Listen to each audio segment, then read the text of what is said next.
السلام علیکم معزز قائرین کرام، اس ویڈیو میں آج ہم آپ کو بتائیں گے حضرت عزیر علیہ السلام کی موت کے بعد دوبارہ زندہ ہونے کا واقعہ۔ تو بڑھتے ہیں ویڈیو کی جانب۔ ایک دفعہ حضرت عزیر علیہ السلام کا گزر ایک ایسی بستی پر ہوا جو اپنی چھتوں پر اوندھی گری پڑی تھی اور سب انسان مرے پڑے تھے۔ حضرت عزیر علیہ السلام نے اپنے دل میں کہا کہ یہ آبادی جو ہلاک ہو چکی ہے، اسے اللہ تعالیٰ کس طرح دوبارہ زندگی بخشے گا؟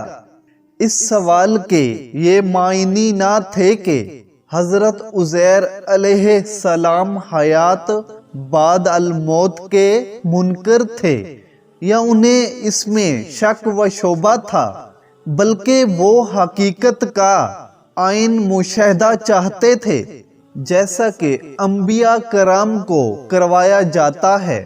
حضرت عزیر علیہ السلام کے اس خیال پر اللہ تعالیٰ نے ان کی روح قبض کر لی اور وہ پورے 100 برس تک مردہ پڑے رہے۔ پھر اللہ تعالیٰ نے انہیں دوبارہ زندگی بخشی اور ان سے پوچھا، بتاؤ کتنی مدت پڑے رہے ہو؟ حضرت عزیر علیہ السلام نے فرمایا، 1 دن یا اس سے بھی کچھ کم۔ اللہ تعالیٰ نے فرمایا، تم پر 100 برس اسی حالت میں گزر گئے، اب تم ذرا اپنے کھانے پینے کو دیکھو جو سفر میں ان کے ساتھ تھا، اس میں ذرا برابر بھی تاخیر نہیں آیا، جوں کا توں تازہ رکھا ہوا ہے۔ دوسری جانب ذرا اپنے سواری کے کھچر کو دیکھو، اس کی ہڈیاں تک پوسیدہ ہو گئی ہیں۔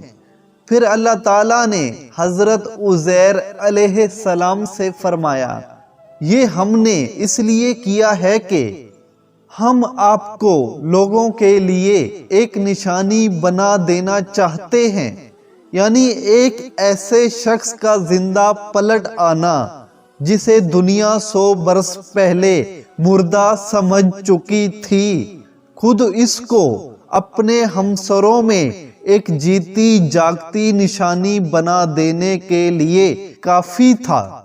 پھر فرمایا، اے عزیر، تم دیکھو اپنے کھچر کی اس پوسیدہ ہڈیوں کو ہم کس طرح اٹھا کر گوشت پوست اس پر چڑھا دیتے ہیں۔ چنانچہ آنا فانا کھچر زندہ ہو کر سامنے آ گیا۔ یہ دیکھ کر حضرت عزیر علیہ السلام نے کہا، میں کامل یقین رکھتا ہوں اللہ تعالیٰ ہر چیز پر قادر ہے۔ معزز قائرین کرام، ویڈیو اچھی لگی ہو تو اس ویڈیو کو لائک کر دیں، چینل کو سبسکرائب نہیں کیا تو ضرور سبسکرائب کر دیں۔ تو ملتے ہیں اگلی ویڈیو میں، تب تک کے لیے مجھے دے اجازت، اللہ حافظ۔